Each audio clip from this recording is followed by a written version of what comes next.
A steam pipe leak causing major problems on Manhattan's east side. Roads are still closed, and now there are concerns asbestos was leaked into the air. Antoine Lewis is on the east side, where the mayor just provided an update. Antoine?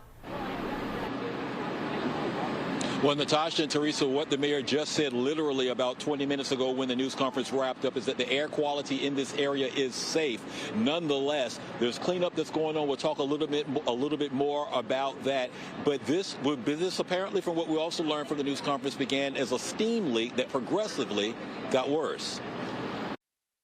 I saw a lot of emergency vehicles, a lot of steam. This is what Upper East Side resident Rich Steigman saw early Wednesday. Citizen app video shows steam coming above ground near East 52nd and 2nd Avenue around 2 this morning. I was like, okay, is my dog safe?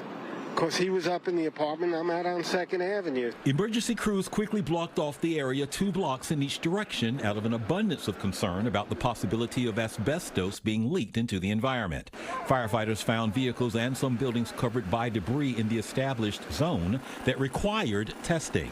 Then mobilize and do air monitoring and do the necessary cleaning once we have a further assessment of the actual zone and how active we have any issues within that zone. During the initial stages of their investigation, authorities asked residents and people working nearby to stay indoors or wear a face covering. If you're in a building, PD is doing escorts in and out of the area.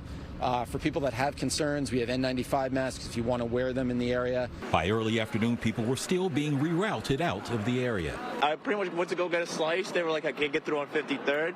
And now I'm here. I'm like, okay, I can't get through here. Engineers set up equipment to gather air quality samples for testing. Officials say streets will stay closed until testing is complete. Every test that we have run so far, the preliminary results have been that it has been negative for asbestos in the air.